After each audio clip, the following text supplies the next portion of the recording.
Hello दोस्तों, welcome to main point study. आज हम करने वाले हैं पार्ट 7 कक्षा 10 का भूगोल का, जिसका नाम है राष्ट्रीय अर्थव्यवस्था की जीवन रेखाएं, और हम करने वाले हैं इसका पार्ट 5।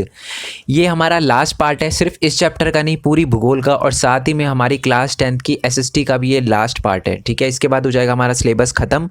इतिहास के जितने भी चैप्टर है लिंक आपको नीचे डिस्क्रिप्शन में मिल जाएगा। समाज विज्ञान के जितने भी चैप्टर है उनका लिंक आपको नीचे डिस्क्रिप्शन में मिल जाएगा। अर्थशास्त्र के सारे चैप्टर और भूगोल के सारे चैप्टर, सबका लिंक आपको नीचे डिस्क्रिप्शन में मिल जाएगा।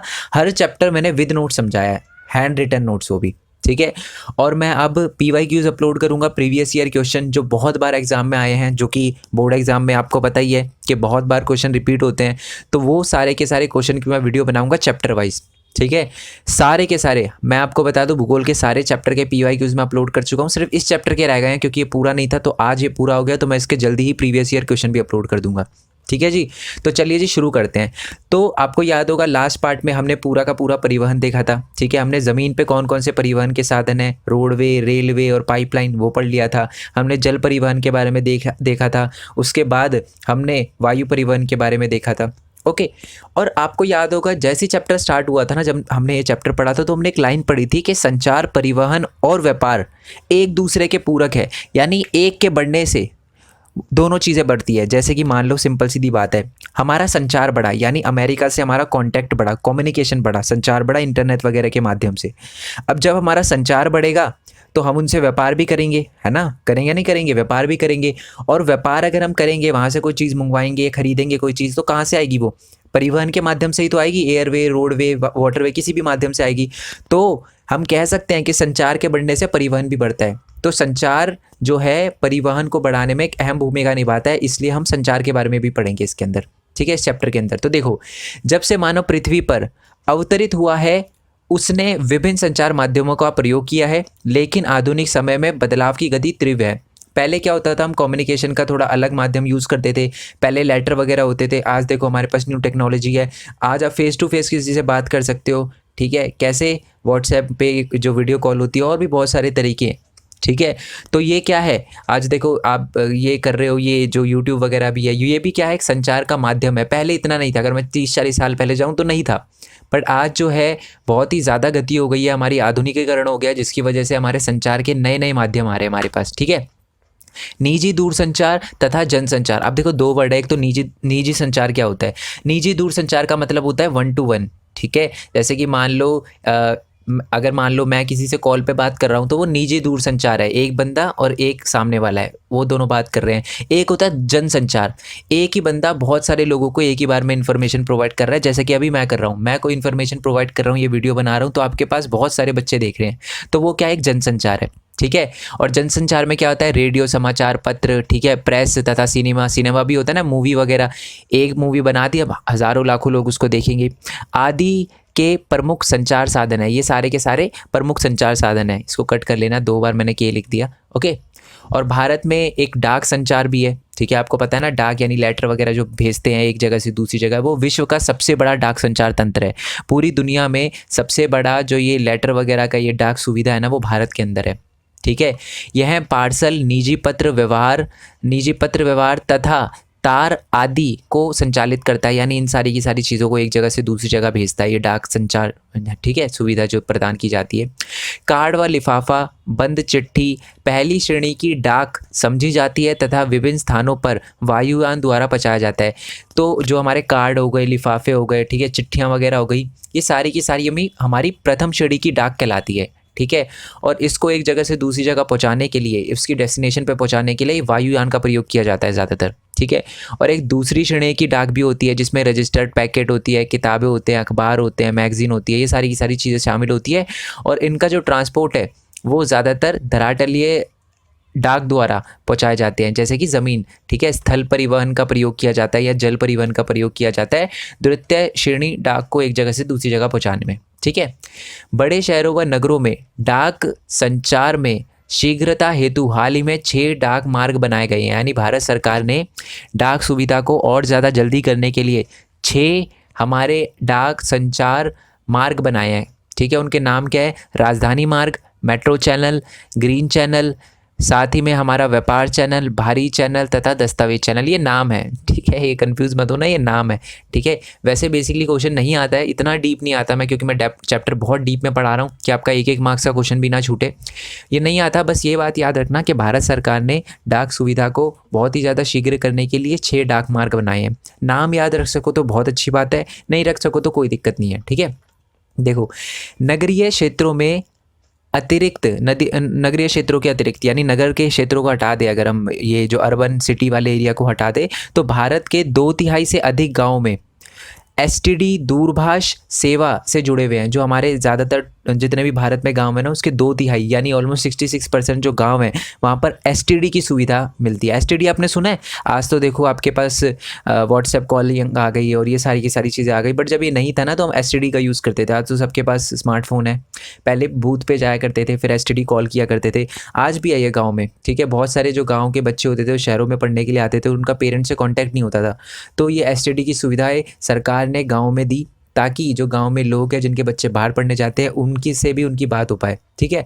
और यह सब सूचना संचार व अंतरिक्ष प्रौद्योगिकी के संभावित विकास से ही संभव हो पाया है। और ये सारी की सारी जो टेक्नोलॉजी आज हम यूज़ कर रहे हैं वो सिर्फ और सिर्फ ये जो अंतरिक्ष प्रौद्योगिकी है, संचार है और ये सूचना आईटी सेक्टर में जो बूम हो रहा है उसी की वजह से हो पाया है। मानते हो ना आप इस बात से? ओके। एसटीडी की फुल फॉर्म है सब्सक्राइबर ट्रंक डायलिंग, ये याद रखना आप, ठीक है जी। ओके, तो अभी तक हमें समझ आ गया है कि संचार हमारे लिए बहुत इंपॉर्टेंट है, ठीक है। और संचार में एक तो निजी संचार होता है और एक जनसंचार होता है। निजी संचार जिसमें 1 to 1 समझाया जाता है या बताई जाती है कोई इन्फॉर्मेशन, और जनसंचार जिसमें एक ही माध्यम से बहुत सारे लोगों तक जानकारी पहुंचाई जाती है, ठीक है। और प्रथम श्रेणी के डाक में आपके कार्ड, लिफाफे वगैरह आते हैं। डाक जो सुविधाएँ भारत में सबसे ज़्यादा बड़ी है पूरी दुनिया में। और जो द्वितीय श्रेणी की जो डाक सुविधाएँ आती है उसमें रजिस्टर्ड पैकेट, किताबें, अखबार वगैरह आते हैं, ठीक है। उसके बाद हमने देखा था भारत सरकार ने 6 डाक मार्ग बनाए हैं ताकि जल्दी से जल्दी डाक को एक जगह से दूसरी जगह पहुंचाया जा सके, ठीक है। और साथ ही में हमने ये भी देखा कि एक जगह से दूसरी जगह जो है इन्फॉर्मेशन या बात करने के लिए एसटीडी जो है दूरभाष सेवा हमारी भारत सरकार ने दी है, जिससे गाँव में भी चलाया जा सके और गांव के जो लोग हैं वो भी अपने बच्चों से जो कि शहरों में चले गए हैं उनसे कांटेक्ट बना रहे, ठीक है। अब कुछ हम जनसंचार के बारे में जान लेते हैं। जनसंचार यानी जिसमें एक ही सोर्स से बहुत सारे लोगों तक इन्फॉर्मेशन पहुंचाई जाती है। पहले तो हम राष्ट्रीय कार्यक्रम यानी कुछ ऐसे के बारे में बात करेंगे, ऐसे जनसंचार माध्यमों के बारे में बात करेंगे जो कि गवर्नमेंट चलाती है। जैसे रेडियो में एक चैनल आता है Akashvani, I don't know 100 point something करके आता है कुछ, उसका चैनल का नंबर शायद यही है। ऑल इंडिया रेडियो है, तो भारत सरकार जो है वो उस ऑल इंडिया रेडियो को चलाता है और वहीं से इन्फॉर्मेशन प्रोवाइड करता है। और टेलीविज़न में एक चैनल आता है दूरदर्शन, नाम सुना ही होगा आपने, और अगर आपने नहीं सुना तो आप अपने पेरेंट्स से ज़रूर पूछना, उनको पक्का पता होगा।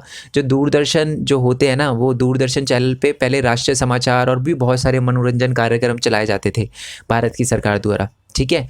नेक्स्ट आपका समाचार पत्र। भारत में वर्ष भर अनेक समाचार पत्र तथा सामयिक पत्रिकाएं प्रकाशित की जाती है। मतलब जो हमारे समाचार पत्र होते हैं वो भी, और पत्रिकाएं जो होती हैं ना, मैगजीन, वो भी प्रकाशित की जाती है। और वो भी अलग अलग टाइप की होती है, कुछ स्पोर्ट्स से रिलेटेड होती है, ठीक है, कुछ फैशन से रिलेटेड होती है, कोई एडुकेशन से रिलेटेड होती है। तो अलग अलग टाइप की हमारी जो होती है वो पत्रिकाएँ होती है, ठीक है। और ये समाचार पत्र भी हमारे देश के अंदर जो न्यूज़पेपर है वो 100 अलग अलग भाषाओं में प्रकाशित किए जाते हैं। और एक और हमारा जनसंचार का माध्यम है जो कि सरकार तो नहीं चलाती, सरकार भी कुछ कुछ चलाती है उसमें, वो है चलचित्र यानी मूवीज़, ठीक है। आपको पता ही होगा कि भारत विश्व में सर्वाधिक चलचित्रों का उत्पादक भी है। इसका मतलब है पूरी दुनिया में सबसे ज़्यादा मूवी हमारे बॉलीवुड में ही करती है, हमारे इंडिया में ही प्रोड्यूस होती है, तो इसलिए।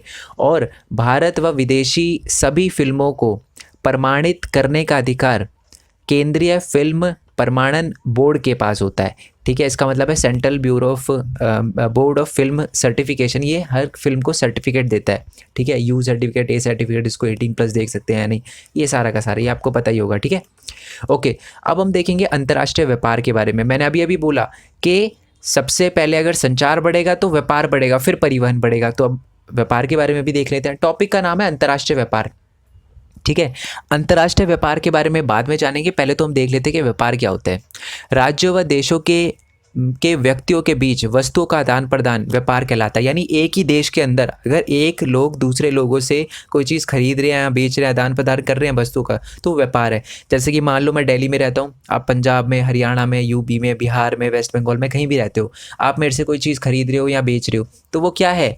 वो आपका व्यापार है, जब एक देश के अंदर ही जो लोग होते हैं वो एक दूसरे से व्यापार करते हैं या चीज़ें खरीदते बेचते हैं तो उसको हम व्यापार कहते हैं। और जब दो देशों के मध्य व्यापार अंतर्राष्ट्रीय व्यापार कहलाता है। और जब यही व्यापार दो देशों के बीच में होता है, जैसे मैंने नेपाल से, भूटान से, पाकिस्तान से, अफ़गानिस्तान से, अमेरिका से, रशिया से कोई ट्रेड किया, कोई चीज़ खरीदी या बेची, तो वो अंतर्राष्ट्रीय व्यापार कहलाएगा। सिंपल, ठीक है। अभी ज़्यादातर हम ये चीज़ें खरीदने कहाँ जाते हैं? बाज़ार में। आपको पता है ना, एक ऐसी जगह है बाज़ार जहाँ वस्तु का विनिमय होता है। वस्तु एक वस्तु से पैसे देकर खरीदी जाती है या बेची जाती है, उसे हम वो बाज़ार कहते हैं। और है ना, बहुत सारे वर्चुअल बाज़ार भी आ गए हैं, ठीक है, वर्चुअल मार्केट भी आ गए, जैसे अमेज़ॉन, फ्लिपकार्ट, ठीक है, कहीं जाना नहीं पड़ता आपको, ऑनलाइन ही मार्केट है जहाँ से आप कुछ भी खरीद सकते हो या OLX वगैरह पे बेच भी सकते हो, है ना। तो ये बाज़ार हो गए। ओके, दो देशों के बीच व्यापार अंतर्राष्ट्रीय व्यापार कहलाता है, ये मैं आपको बता ही चुका हूँ, ठीक है जी। अब देखो, एक देश के अंतर्राष्ट्रीय व्यापार की प्रगति उसके आर्थिक वैभव का सूचक है या सूचांक है, जो भी आप कह सकते हो इसे। देखो, इसका मतलब यह है कि जो देश ज़्यादा से ज़्यादा अंतर्राष्ट्रीय व्यापार करता है, हम मानते हैं कि वो ज़्यादा से ज़्यादा आर्थिक विकास भी कर रहा है। जैसे कि अमेरिका बहुत ज़्यादा व्यापार करता है, इजराइल बहुत ज़्यादा व्यापार करता है, तो मानते हैं कि हाँ यार, ये कंट्री जो है वो एक पावरफुल कंट्री है और उसका आर्थिक विकास हो रहा है, इसलिए इसे राष्ट्र का आर्थिक बैरोमीटर भी कहा जाता है। बैरोमीटर आपको पता है ना, प्रेशर नापने के लिए, फिजिक्स में थोड़ा बहुत पढ़ा होगा आपने।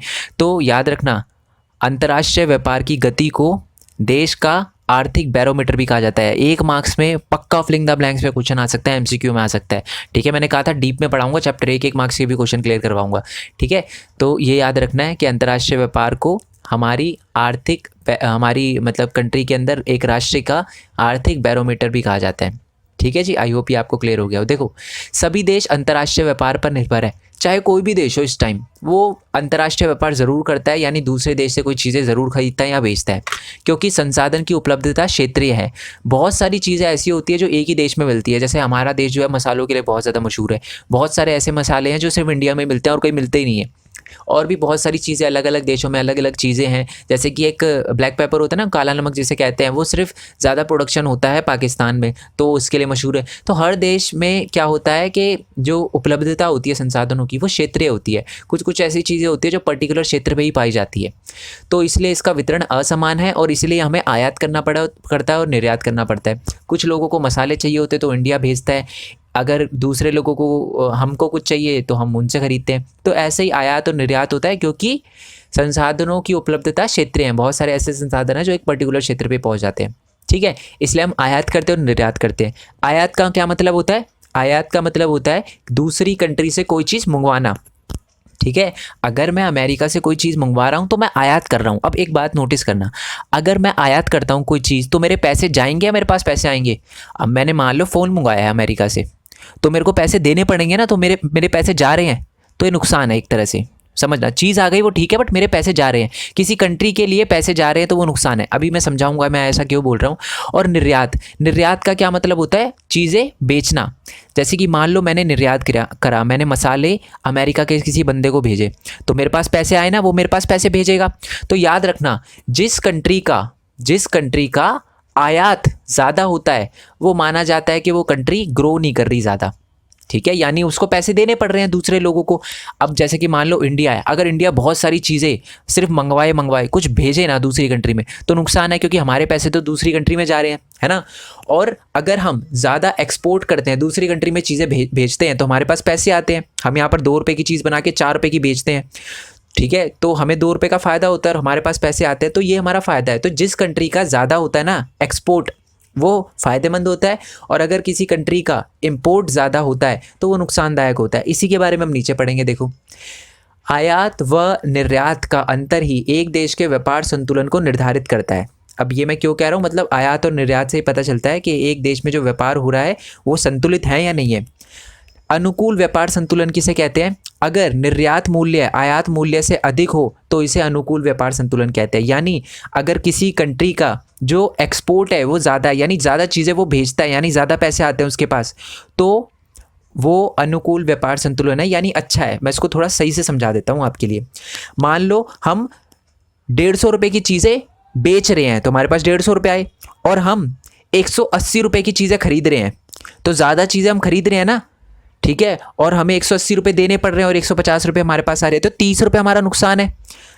तो ये आपका असंतुलित व्यापार हो गया। बट मान लो हम 100 रुपये की चीज़ें बेच रहे हैं, ठीक है, और सिर्फ 80 रुपये की चीज़ें मंगवा रहे हैं, तो 20 रुपये का फ़ायदा है ना। 20 रुपये हमने ज़्यादा चीज़ें एक्सपोर्ट करी है, तो वो आपका अनुकूल व्यापार संतुलन हो गया, ठीक है। और असंतुलित व्यापार में आपको अभी बता चुका हूँ, जब इम्पोर्ट ज़्यादा होता है, यानी हम चीज़ें ज़्यादा मंगवाते हैं। हमने 100 रुपये की चीज़ भेजी, दूसरी कंट्री में बेची या भेजी, और 150 रुपये की चीज़ मंगवाई, तो 50 रुपये का नुकसान हो गया ना, है ना। इम्पोर्ट हमने ज़्यादा कर लिया, तो ये नुकसान है। तो वो आपका असंतुलित व्यापार कहलाएगा, ठीक है। आई होप ये आपको क्लियर हो गया हो। देखो ऐसा क्यों मैं बोल रहा हूँ, आप दूसरी कंट्री से इंपोर्ट करवा रहे हो, इसका मतलब ये है आपकी कंट्री जो है वो इतनी सक्षम नहीं है कि वो खुद बना पाए, तो ये गलत फैक्टर है ना। तो इसलिए माना जाता है कि अगर कोई कंट्री ज़्यादा इंपोर्ट करती है ना चीज़ें, तो वो उसके लिए नुकसानदायक माना जाता है, ठीक है। चलो हम भारत की बात कर लेते हैं कि भारत क्या निर्यात और क्या आयात करता है, मतलब दूसरी कंट्री में हम क्या क्या चीज़ें भेजते हैं। तो मैं बता दूँ, सबसे पहले तो रतन। एक टाइम था जब है ना, जो डायमंड था उसका सिर्फ एक सोर्स था, इंडिया। बहुत पहले के टाइम की बात बता रहा हूँ। अब तो बहुत अलग अलग सोर्स, जैसे अफ्रीका में भी बहुत ज़्यादा सोर्स मिल गए हैं डायमंड के, बट एक टाइम था जो हमारे डायमंड थे वो सिर्फ इंडिया में पाए जाते थे। तो हम डायमंड वगैरह भी दूसरी कंट्री में भेजते हैं, साथ में जवाहरात भी, रसायन यानी और। आपको पता है ना, मैंने आपको जब पिछला पार्ट पढ़ाया था, है ना, मैंने पत्तनों के बारे में बताया था, यानी हमने सी पोर्ट्स के बारे में देखा था, और हमने देखा था साउथ इंडिया में जितने भी पोर्ट है ना, वो आयरन ओर ही दूसरी कंट्री में एक्सपोर्ट करते हैं, भेजते हैं।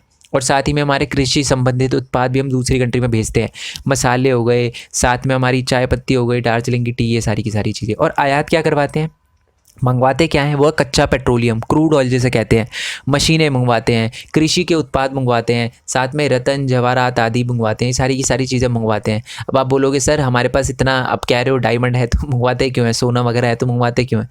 मैं आपको एक फैक्ट बताता हूँ। मैंने कुछ टाइम पहले देखा था कि अगर जो इंडियन वुमेन है उनके पास वर्ल्ड का 11% गोल्ड है, सिर्फ अपने घर में है उनके पास, तो सोचो ये कितना बड़ा एक नंबर है, ठीक है। ओके जी, अब हम आगे देखते हैं। भारत अंतर्राष्ट्रीय स्तर पर एक सॉफ्टवेयर महाशक्ति के रूप में उभरा है। आपको पता ही है, आज हम देख लो बड़ी बड़ी कंपनी के जो सीईओ हैं वो इंडियन हैं, और बड़ी बड़ी कंपनी को संभाल इंडियन रहे हैं, और बड़ी बड़ी कंपनियों के अंदर काम भी इंडियन कर रहे हैं, ठीक है। तो इंडिया जो है एक सॉफ्टवेयर महाशक्ति के रूप में उभरा है, ठीक है। और साथ ही में सूचना प्रौद्योगिकी के माध्यम से अत्यधिक विदेशी मुद्रा भी अर्जित कर रहा है। बहुत सारे हम पैसे भी कमा रहे हैं, ठीक है, दूसरी कंट्री में अपने प्रोडक्ट वगैरह बेच के, अपने सॉफ्टवेयर वगैरह बेच के, ठीक है जी। आई होप ये क्लियर हो गया। अब आपका नेक्स्ट और लास्ट टॉपिक है, दैट इज़ पर्यटन, एक व्यापार के रूप में। पर्यटन का क्या मतलब होता है, टूरिज़्म। अब टूरिज़्म का व्यापार से क्या लेना देना, और टूरिज़्म का सबसे पहली बात तो ये है, परिवहन से क्या लेना देना। अब सिंपल सीधी बात है, अगर कोई टूरिस्ट आएगा इंडिया में तो परिवहन के माध्यम से ही तो आएगा ना, है ना। तो वो हमारे लिए, ये जो पर्यटन है वो भी हमारे लिए बहुत ज़्यादा इंपॉर्टेंट है, टूरिज़्म भी बहुत हमारे लिए इंपॉर्टेंट है। कैसे इंपॉर्टेंट है वो हम देखते हैं। देखो, पिछले 3 दशकों में भारत में पर्यटन उद्योग में महत्वपूर्ण वृद्धि हुई है।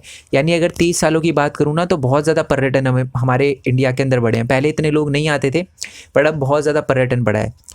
150 लाख यानी 1.5 करोड़ से अधिक लोग पर्यटन उद्योग में प्रत्यक्ष रूप से संलग्न है। इसका मतलब क्या है कि 1.5 करोड़ जो पॉपुलेशन है इंडिया की, वो डायरेक्टली जो है वर्क करती है इन टूरिज़्म इंडस्ट्री। भारत के अंदर बात कर रहा हूँ, डायरेक्टली इनडायरेक्टली। आप पूछोगे कि सर कैसे, ये जो अपने रिजॉर्ट होते हैं, ठीक है, और ये अपने जो भी होते हैं, साथ में जो हमारे टूरिस्ट प्लेस होते हैं जहाँ पर लोग फोटोग्राफर वगैरह खींचते हैं, तो वो भी साथ ही में बहुत सारी ऐसी गाड़ियाँ वगैरह होती है जो सिर्फ टूरिस्ट के लिए ही होती हैं, ठीक है। और भी बहुत सारे लोग एक एरिया में, जैसे जम्मू कश्मीर की जो पूरी इकोनॉमी है ना, वो टूरिस्ट पे टिकी हुई है, ठीक है। कि लोग आते हैं घूमने, तो उनको थोड़ी बहुत काम मिलता है, थोड़ी चीज़ें मिलती है। तो इसीलिए मैं आपको बता दूं कि 1.5 करोड़ से ज़्यादा लोग आज हमारे इंडिया में पर्यटन उद्योग में प्रत्यक्ष रूप से काम कर रहे हैं। अच्छा, अब क्वेश्चन ये आता है कि अंग्रेज आते क्यों हैं भाई इंडिया में, अंग्रेज क्या करने आते हैं। तो विदेशी पर्यटन भारत में विरासत पर्यटन, यानी हमारी महत्वपूर्ण चीज़ें, हमारे मंदिर मस्जिद, ये सारी की सारी चीज़ें, जो हमारे बड़े बड़े किले हैं, वो देखने के लिए आते हैं। दूसरा ये है कि पारी पर्यटन। अब ये पारी पर्यटन का क्या मतलब होता है, इको टूरिज़्म। इसका मतलब होता है कि हमारे जो नॉर्थ ईस्ट इंडिया के जो बड़े बड़े जंगल है और जो ग्रीनरी है, उसको देखने के लिए आते हैं। साथ में रोमांचकारी पर्यटन, ठीक है, एडवेंचरस, मतलब आप पहाड़ों पे चढ़ना, ये सारी की सारी चीज़ें इसके लिए आते हैं कुछ, ठीक है। कुछ होते हैं सांस्कृतिक पर्यटन, हमारे कल्चर को देखने आते हैं। राजस्थान में अलग कल्चर, साउथ इंडिया में अलग है, ठीक है, अलग अलग स्टेट में हमारा अलग अलग कल्चर है तो वो देखने के लिए आते हैं। कुछ चिकित्सा पर्यटन के लिए भी आते हैं। अब ये वर्ड आपको बड़ा दिक्कत देगी, चिकित्सा पर्यटन क्या है? आपको ना बात सुन के एक बड़ी एक लगेगा कि यार ये कैसे हो सकता है। मैं आपको एक बात बताता हूँ, देखो पता है आपको कि बहुत सारे पाकिस्तानी भी इंडिया के अंदर आते हैं लीगली, मतलब गलत रूट से नहीं आते, तारे फान के नहीं आते, वो बिल्कुल वीज़ा वगैरह लेके आते हैं, ठीक है, वो इंडिया के अंदर आते हैं। अब आप पूछोगे सर इंडिया के अंदर क्यों आते हैं? वो इंडिया के अंदर आते हैं अपनी मेडिकल जो नीड है उनको पूरा करने के लिए। मतलब बहुत सारे ऐसे, जैसे कि आपने सुषमा स्वराज जी का नाम सुना होगा, है ना, वो एक टाइम पे हमारी फॉरेन मिनिस्टर थी, अब उनका देहांत हो चुका है, ठीक है। तो उन्होंने बहुत सारे पाकिस्तानियों को वीज़ा दिया। पता है क्यों वीज़ा दिया? क्योंकि कुछ बच्चे ऐसे थे जिनका हार्ट का ऑपरेशन होना था, पाकिस्तान में फैसिलिटी नहीं थी ऐसी, और पैसे बहुत ज़्यादा लेते थे, तो वो इंडिया में आए पाकिस्तानी और उन्होंने अपना इलाज करवाया, ठीक है। तो इसके लिए भी आते हैं कुछ लोग, ठीक है, क्योंकि मैं आपको बता दूं हमारे साउथ ईस्ट एशिया की बात करें ना तो सबसे बेटर कंट्री जो है वो इंडिया है, ठीक है, मेडिकल की फील्ड में। चाहे नेपाल हो गया, भूटान हो गया, देखो चाइनीज़ पे किसी को भरोसा नहीं है, चाइना भी है हमारे ऊपर ही पड़ता है, बट चाइना पे किसी भरोसा नहीं है। पाकिस्तानियों को बेशक वो रिलेशन उनका चाइना से अच्छा हो, बट वो इतना तो है कि कम से कम इंडिया पे ज़्यादा भरोसा कर सकते हैं किसी चाइनीज़ से ज़्यादा।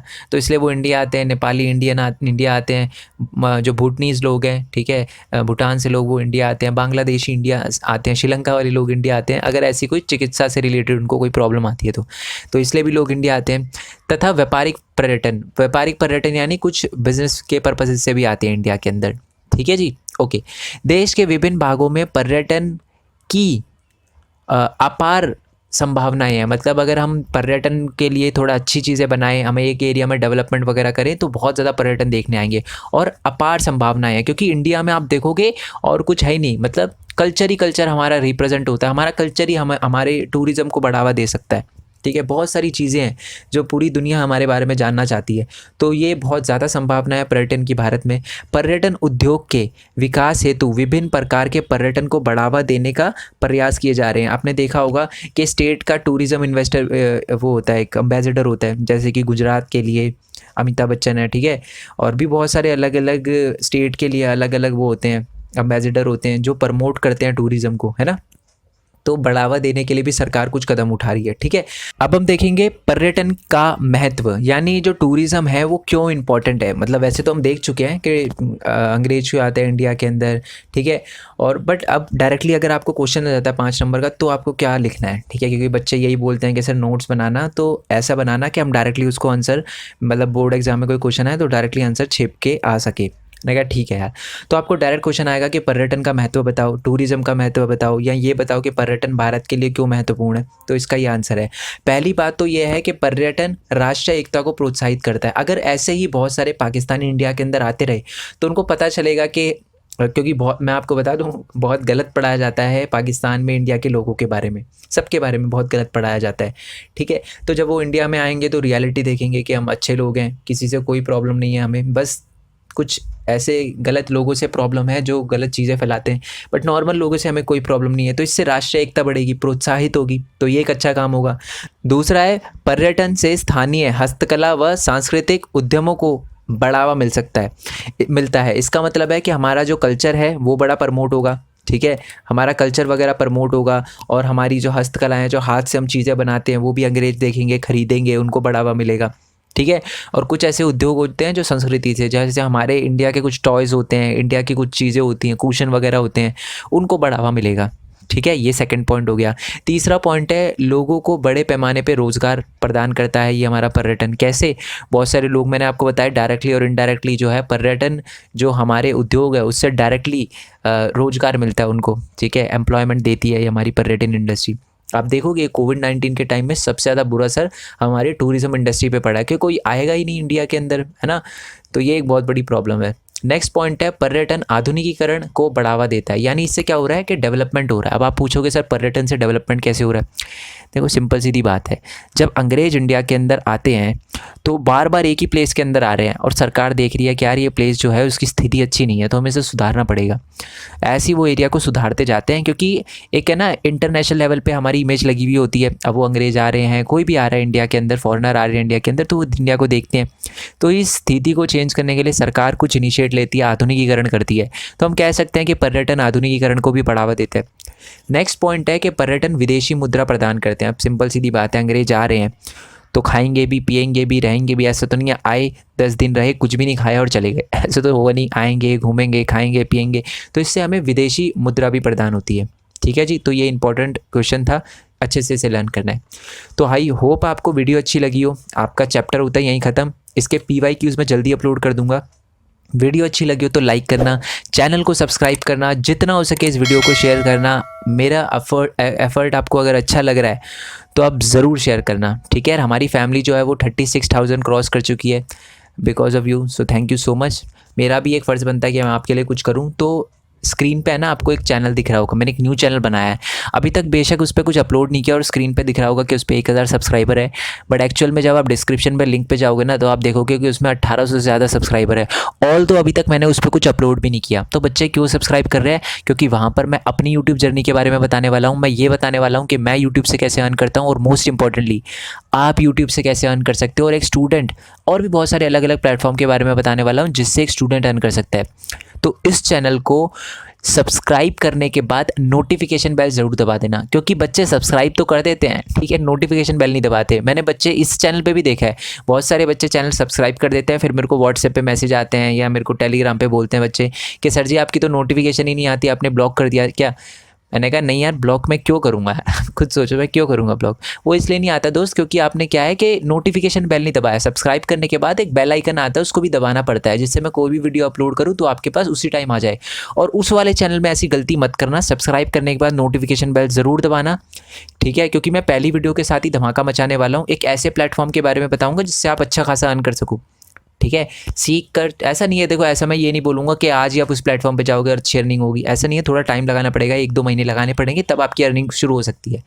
तो मैं मान लो मैंने अभी वीडियो अपलोड करी उस पर, अभी उस पर कॉम्पिटिशन नहीं है, अभी बहुत सारे लोगों को उसके बारे में नहीं पता, बेसिकली स्टूडेंट को नहीं पता, ठीक है, और मैंने वीडियो अपलोड करी और आपने चैनल सब्सक्राइब कर रखा है बट नोटिफिकेशन बेल नहीं दबा रखी, तो मैंने आपके पास नोटिफिकेशन आएगा बट 2-3 दिन बाद, और 2-3 दिन में मान लो उस पर 10,000 व्यूज़ हो गए और 10,000 बच्चों में से 1,000 बच्चों ने भी उस प्लेटफॉर्म पे ट्राई किया, तो आप तो फंस जाओगे, आपको कंपटीशन फेस करना पड़ेगा। तो क्यों ना आप उस 1,000 बच्चों में से बनो, है ना? तो इसलिए उस चैनल को सब्सक्राइब कर देना, ठीक है जी। सो नेक्स्ट वीडियो के लिए स्टे ट्यून। और साथ ही मैं आपको ये भी बता दूं यार कि जो नोट्स वगैरह है ना वो सारे के सारे आपको डिस्क्रिप्शन में मिल जाएंगे। नहीं मिले तो मैं आपको एक वेबसाइट बनाऊंगा अभी, ठीक है, अगर बना दी होगी तो उसका लिंक भी आपको नीचे डिस्क्रिप्शन में मिल जाएगा। और मैं ये भी बताऊंगा वहाँ पर कि मैंने वेबसाइट कैसे बनाई। मेरे को जीरो नॉलेज है, मैं पहले बता दूँ, मेरे को वेबसाइट से रिलेटेड ज़ीरो नॉलेज है, और मैं ये खुद पता है क्यों बना रहा हूँ। मैं किसी और से भी बनवा सकता हूँ, बट मैं खुद इसलिए बना रहा हूँ ताकि मैं आपको बता सकूँ कि ये वेबसाइट कैसे बनाते हैं, क्योंकि वेबसाइट से भी अर्निंग होती है, ठीक है। तो इसलिए मैं खुद कर रहा हूँ, इसलिए थोड़ा सा टाइम लग रहा है, ठीक है। सो अभी तो GP लिंक से डाउनलोड कर लेना, GP लिंक से आप नोट्स वगैरह डाउनलोड कर लेना, ठीक है। सो नेक्स्ट वीडियो के लिए स्टे ट्यून, नेक्स्ट चैप्टर के लिए स्टे ट्यून। आप चाहो तो मेरे को इंस्टाग्राम, फेसबुक वगैरह पे फॉलो कर सकते हो अगर आपका मन है तो।